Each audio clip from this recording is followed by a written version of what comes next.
E como que Jesus Cristo prova isso? Que ele diz que viu Satanás cair do céu para a terra com todos os seu quartel e seus anjos.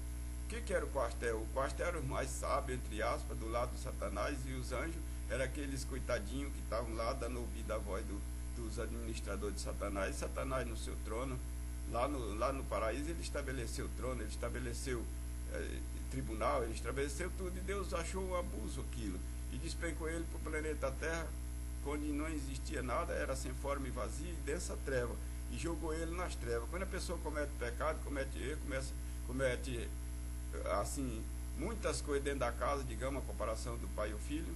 Quando a pessoa tem um filho que começa a fazer tanta coisa errada, o que o pai faz? Não permite mais que ele entre dentro de casa, não é possível para daquela entrar e o pai trabalhar, lutar, ele entra e quebra tudo. O pai quer crescer e ele pega, toda a vida ele barra o pai fazer isso, fazer aquilo. Então o que Deus fez? Criou um planeta ainda para ser misericordioso, criou um planeta, qual é esse planeta que nós habitamos, e nós, eu digo nós, porque nós somos da geração incrédula e perversa que Jesus disse, foi despencado aqui para o planeta Terra, que hoje estamos clamando aí por socorro, socorro, socorro por Deus, e Deus, sendo misericordioso, mandou já a sua nova escritura, que no Novo Testamento diz que aqui é a coroamento, sabe? Aquele a qual não viveu o Novo Testamento, não procurar viver para dele obter a salvação, é réu e juízo de si próprio, que não tem mais desculpa do seu pecado. A palavra de Deus foi que diz, não há mais perdão mais para aqueles que blasfemam contra Deus. Antigamente tinha, mas Jesus Cristo disse, se o Filho do Homem não tivesse vindo a este mundo, aliás eu digo assim, Filho de Deus, se o Filho de Deus não tivesse vindo a este mundo, todos teriam desculpa do seu pecado, mas depois a qual o Filho do Homem veio a este mundo, ninguém obterá mais perdão dos seus pecados, nem desculpa daquilo a qual ele cometeu de errado. Por quê? Porque o Cristo já veio, pagou o preço, ele explicou tudo certinho, está tudo mastigadinho. Se você quiser a Bíblia, aprender o Evangelho em Espírito e Verdade, é só você acessar esse site e ver as mensagens escritas e faladas, acompanhar direitinho em sequência, você vai ver que está tudo bem clarinho, tudo mastigadinho. Jesus Cristo disse que quem tem blasfema contra o Espírito Santo, Deus, não é sobre Jesus, até sobre o Espírito Santo Jesus, você pode blasfemar, você pode dizer o que quiser. Você obtém perdão do seu pecado, mas de Deus você não pode blasfemar.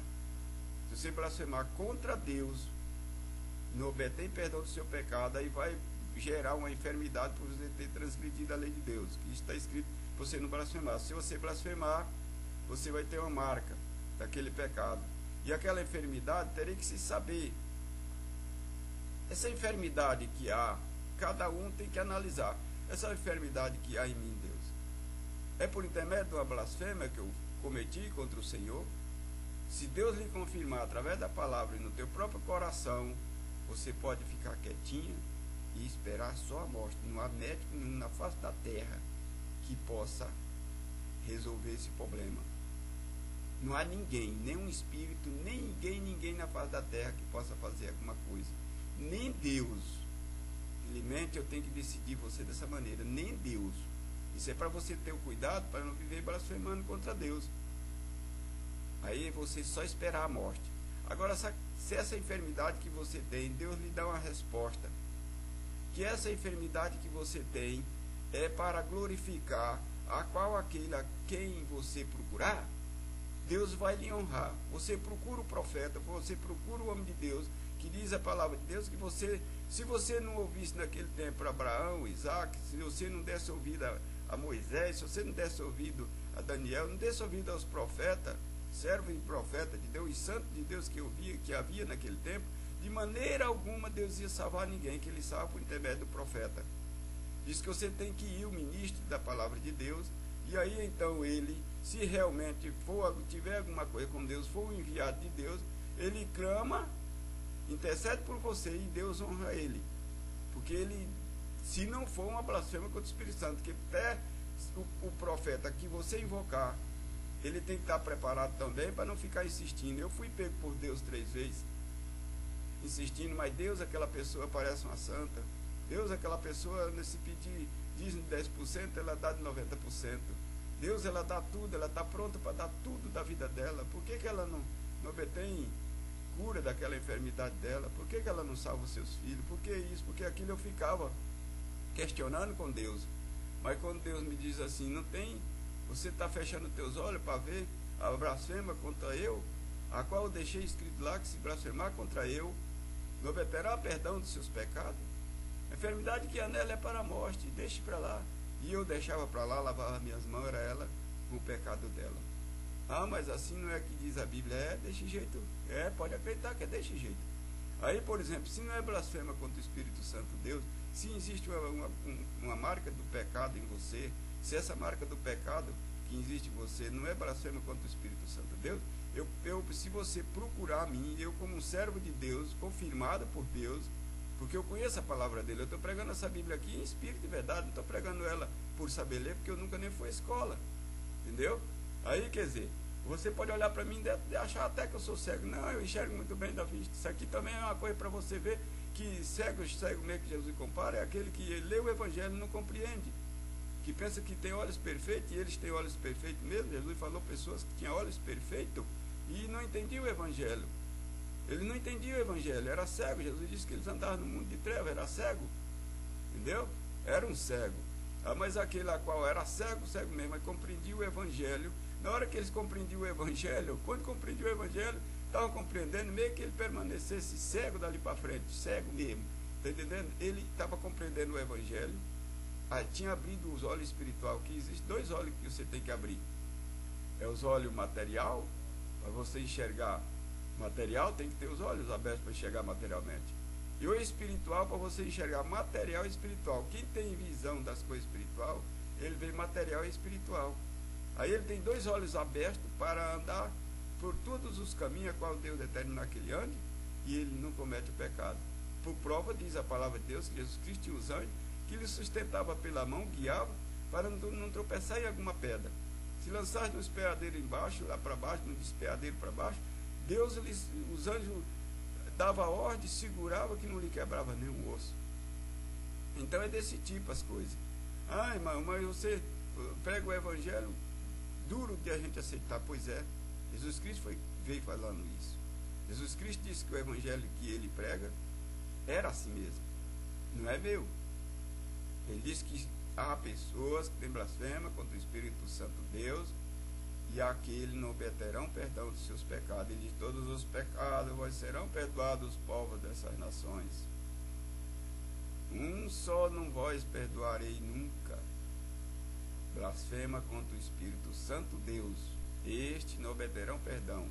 A ferida que houver nele é para a morte. Eu vos aconselho que não vos ore por tais pessoas. Está vendo como é que é? Ah, mas está na verdade, tá. Se você continuar lendo a Bíblia, Mateus, Marcos, Lucas e João, você vai encontrar isso aí no Apocalipse também. Você vai encontrar isso aí nesses 4 evangelhos. Você já encontra várias passagens, porque você não dá o capítulo, o versículo, porque você tem que esmiuçar a palavra de Deus, dando valor. É como quem está caçando uma pepita de ouro numa montanha de areia. Você tem que pedir de Deus o discernimento, o espírito de discernimento, e ler a Bíblia em espírito e verdade. O que é espírito e verdade? É em qualquer lugar que você estiver, não depender de tu ir em tal lugar para você ler. Em qualquer lugar que você invocar Deus, em qualquer lugar que você quiser ler o Evangelho, você lê. Em qualquer hora, qualquer minuto que você for falar a palavra de Deus, você não tem direito de fazer um preparo, de fazer isso, fazer aquilo, não. O jogador de futebol tem um preparo físico. E não sei o que, não sei o que, não sei o que, não sei o que, faculdade você tem que fazer preparação. Mas o que eu tenho a voz dizer é que com Deus não tem tempo de preparo.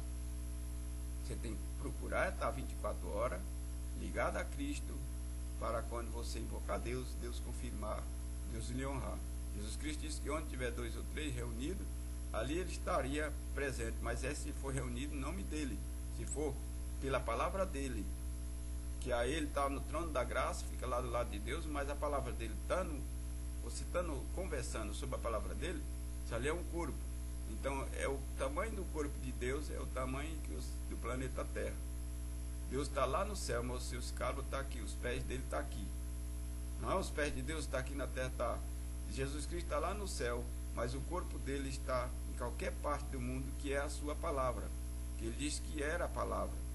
Ele diz que nós temos que comer a palavra, mesmo que seja doce na boca e amargo no ventre, mas nós tínhamos que comer a palavra, que é a palavra dele. O pão que ele fala é o pão transubstancial, o pão espiritual, que é a palavra. Entendeu? Se você está cheio da palavra, você comeu da palavra, então está ligado daqui ao céu. Então Deus põe as palavras na vossa boca, que você diz o que for necessário dizer, que é palavras sábias, ninguém contesta. O prova aconteceu quando, na promessa que Jesus Cristo ia para Jerusalém, foi para Jerusalém, e quando ele ficou lá, ele disse: não preocupeis com o que há de dizer na presença de reis, governadores das nações. Não é para se preocupar quando estiver perante a reis e governadores das nações, com o que haveria de dizer, como é que haveria de falar. Eu vou me escrever para não errar. Não tinha que falar, não tinha que escrever, não tinha que ficar preocupado, que não era a gente que ia falar, pois era o Espírito Santo de Deus que ia pôr as palavras na boca, ia dizer palavras todas que necessitava dizer naquela hora, e eles se acharam naquela hora, situação meio difícil. Então foi onde veio, está lá em Atos 2, onde veio o Pentecoste, o poder de Deus, que é outra coisa que o povo faz um monte de confusão. O povo estava ali. Quem era aquele povo que estava ali? Eu vou lhe fazer uma pergunta que vai lhe deixar você bem confuso. O poder de Deus sobre a vida da gente, qual é a ação do poder de Deus quando está sobre a gente? É você ter poder, virtude, autoridade. Você estando cheio de poder, virtude e autoridade, você pisa serpentes, escorpiões, todo o poder do inimigo. Todo o poder do inimigo é pisado com aquele poder que Deus lhe deu. E se te derem coisa mortífera, que é veneno, dano nenhum vai te causar. As coisas de Deus são assim que você tem que ver. Aí, por exemplo, naquela hora eles estavam naquela praça, naquela casa, a casa na frente assim, de uma praça. Aí eles não ficaram preocupados. De repente, eles se cercaram com um povo, e aquele povo era numa praça de gente de várias nações, debaixo do céu, nesta terra. Tudo quanto é parte, tinha gente naquela praça. E aí eles imaginaram alguma coisa, como que iam falar. Eles não imaginaram nada como que iam falar com aquele povo das coisas de Deus, pois eram galileus, só entendia a língua da Galileia. E em que língua eles falaram quando cheio do Espírito Santo? Patos, Medo, Capadocense, Panfilense, Cretense, Árabe, Judeu, era forasteiro romano e proselitos da Panfilha, da Síria. Não era assim esse povo? Da Cirene, não era assim? Se você vê na Bíblia, 18 nações estavam ali. Eles falaram 18 idiomas diferentes, eles falaram 18 línguas, para aquele povo que era o nascido e criado distante, estava naquela praça, era homem religioso, homem sábio, entendido das coisas de Deus, só que não viviam. Não adianta saber, o que adianta é viver, procurar viver. Eu nunca fui à escola, eu sou um burrote das coisas, mas o que eu tenho procurado a viver por 18 anos, graças eu dou a Deus por esse momento. O que eu tenho a falar para o irmão? Que língua eles falaram? Foi essa língua que está nessa confusão aí da Babel? Que eles pensam que por falar em língua que vão entrar no céu, chegar no céu, não. Deus faz com que eles não se entendam nessas línguas que falam. Por que todas as igrejas, 90% das igrejas falam em língua e eles não se entendem? Um vai na igreja do outro, já sai discordando, nunca mais vai lá. A não ser que ele dê o microfone e dê a palavra lá para ele ficar ministrando. Aí ele vai direto. Que aí ele quer se achar que ele é tal. É só egoísmo. Eu costumo até pregar assim na internet e provo isso aí. Tem os crentes microfone. Os crentes microfone, que se você for na igreja de alguém, um vai na igreja do outro, se ele der o microfone para ele ser o mensageiro, o chefe lá, no coração já vai assim. Se ele der a palavra para mim, eu chego lá, vou pregar tal coisa, já vai copiar direitinho porque ele vai pregar. E se o irmão disser: oi irmão, que maravilha, vem aqui outra vez, aí ele vai lá de novo. Se o irmão der um cargo lá para ele na igreja, ele já sai daquela outra para aquela outra e vai para aquela outra que vai. E é onde ele chegar, que der o microfone, é o crente microfone.